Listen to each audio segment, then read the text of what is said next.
like, ah, ha, ha, ha.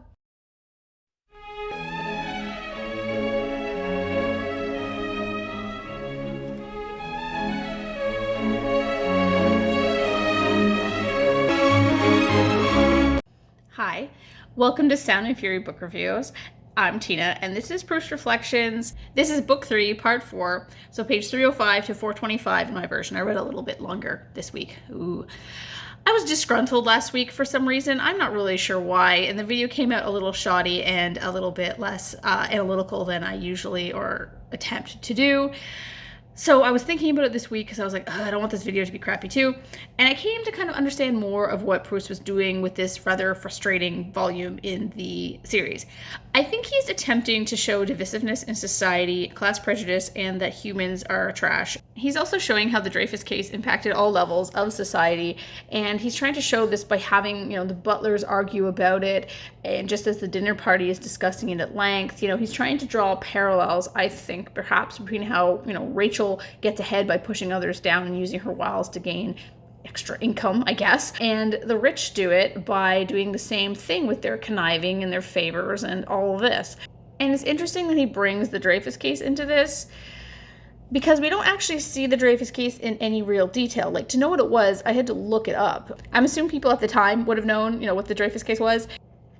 But it is interesting that he doesn't show the Dreyfus case in any real detail. Like, he doesn't show any of the riots that happened. He doesn't show Dreyfus himself, stuck in jail. He doesn't show the court case as it proceeds. He doesn't show anything like that. He just shows how the normal people are reacting to it. They don't know anything about this, but they have an opinion on whether he is guilty or not. And I think he's trying to show how these opinions, though, don't often come from actual self-reflection or consideration of the fact that they might be prejudiced or anything like that. They come from wanting to please others around them and wanting to get favor from other people. I guess he's also trying to show how this important event, had ripples throughout the societal spheres. It didn't just affect the military class or the rich class or anything like that. It impacted everybody. And I think that's kind of why this case is kind of almost like the dome that covers over the entire book. So onwards to what actually happens in this section. It begins with the conclusion of the party. The Duchess is rude again. She says, I admit she doesn't look like a cow. She looks like several. I had half a mind to say, please, herd of cattle, you must be making a mistake. You can't possibly know me because you are a herd of cattle. I'm not condoning fat shaming because I think that's terrible. And I think it's the lowest form of comedy along with the I hate my wife jokes. But I liked the kind of absurdity of the image. And I was like, damn it, Duchess, why did you make me laugh at that? Now I feel bad. Anyway, the party has more discussions around the Dreyfus case as Bloch badgers Norpois about it. Then Bloch gets kicked out of the party because Villeparisis thinks that he's asking impertinent questions of her Norpois. And then she delivers this terrible finishing move of pretending to be asleep when he tries to say goodbye to her. I thought that was amazing. She's not the nicest woman either, but I'm like, I want to do that when I'm an old woman. I don't want to talk to anyone. I'm just going to pretend to fall asleep. It's the best. We also meet the Madame de Marsantes, or Marsante, I don't know.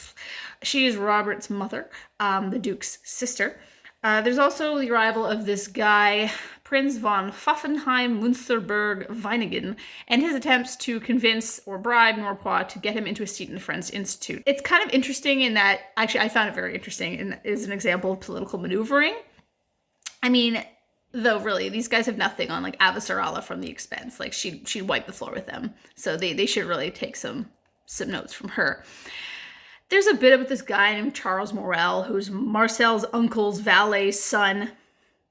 Yeah, I don't know why they were talking. I can't remember. And then as Marcel is leaving this party that finally wrapped up, the Baron de Charlus, my favorite person, he comes up to Marcel and basically drags him along and says he wants to tutor him in ways of diplomacy and I guess being a gentleman or something like that. He tells him not to go out in society, but yeah, Marcel's gonna listen to that. Give me a break. And then we move into the kind of sad part of the section where Grandma is sick. This specialty doctor shows up and is like, you're just neurotic, get over it.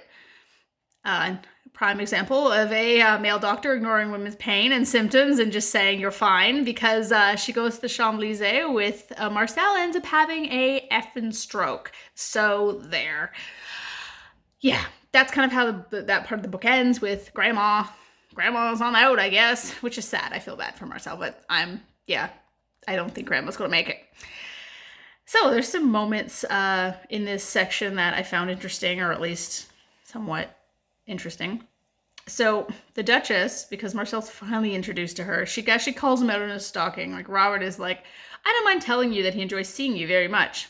And the Duchess says, I'm most flattered, she replied in a deliberately trite tone. Then Robert leaves them kind of on their own, and she's like, I catch sight of you sometimes in the morning, she said, as though she were giving me a piece of news, and as though I, for my part, never saw her. Marcel, she's telling you to stop being a freaking stalker, man. Like, she's being nice to you. There's an interesting part where, like, it's a very slight mention of these Charon motor cars. Now, this seems like an inaccuracy on Proust's part because Charon cars weren't on the market until 1906. So if the Dreyfus case is currently going on, then these cars aren't in existence yet, unless like, I think it's the Baron, or is it the Prince guy? One of them has like five of them. Must be nice. Anyway, geez, Marcel, fact check. Madame Swann is at the party as well, which is nice. I like seeing her.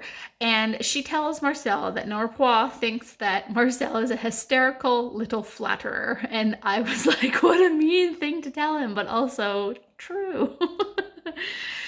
There's also a discussion about Rachel again, because they can't stop disparaging this poor, mean woman. So Rachel, if we look at her compared to everybody else in this book, is marginalized for her class, her profession, and in due to the society she's in, her gender.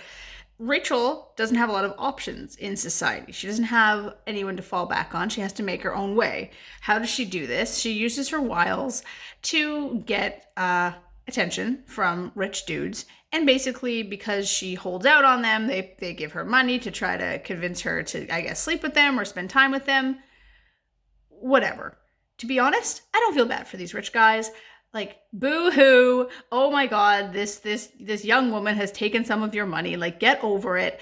It's like those hedge fund guys with the whole GameStop stock trading thing right now. Like, those guys were short selling stocks to try to like tank a company that was hard hit by COVID. Do I feel bad that these guys that have like 9 yachts are losing millions of dollars? No, good, stick it to them. Like, these guys, you know, I bet they don't donate any money to charity. I bet they've done nothing to help with like COVID relief for people that are actually suffering. And also, why is the stock market still blowing up during a medical crisis, like during a pandemic? It's ridiculous. Anyway, I have no sympathy for Robert losing money because he's giving, you know, an indifferent woman his attention. And she's like, fine, I'll take your money if you're offering it. Like, yeah, go for it, Rachel. I don't like you, but I don't care what you're doing to these dudes. That's kind of it. I mean, I've talked a lot today about things that aren't really like in a text, more just stuff that I kind of like took from it. Hopefully that's more interesting than me just like regurgitating what's happening. There's a few quotes. Madame de Guermantes made a slight, short, sharp sound in her throat, as of an involuntary laugh choked back, which was intended to show that she acknowledged her nephew's wit to the degree which kinship demanded. I thought that was pretty funny because I'm like, yeah, we've all kind of done that. I'm like, ah, ha, ha, ha. It is in sickness that we are compelled to recognize that we do not live alone, but are chained to a being from a different realm, from whom we are worlds apart, who has no knowledge of us, and by whom it is impossible to make ourselves understood, our body. That was a really interesting concept. The fact that, yeah, we are in our bodies, we know our bodies. We don't control our bodies. We can't force our lungs. I mean, we can breathe in, but we can't force our lungs to do what they're supposed to do. We can't force our heart to beat. We can't force our periods to stop. Things like that. I mean, oh my God, that would be nice. It's just an interesting kind of concept. And then he says an actual quote, but true beauty is so individual, so novel always, that one does not recognize it as beauty. Which is nice. A nice thing. After all this cattiness and Dreyfusing and things. Thank you.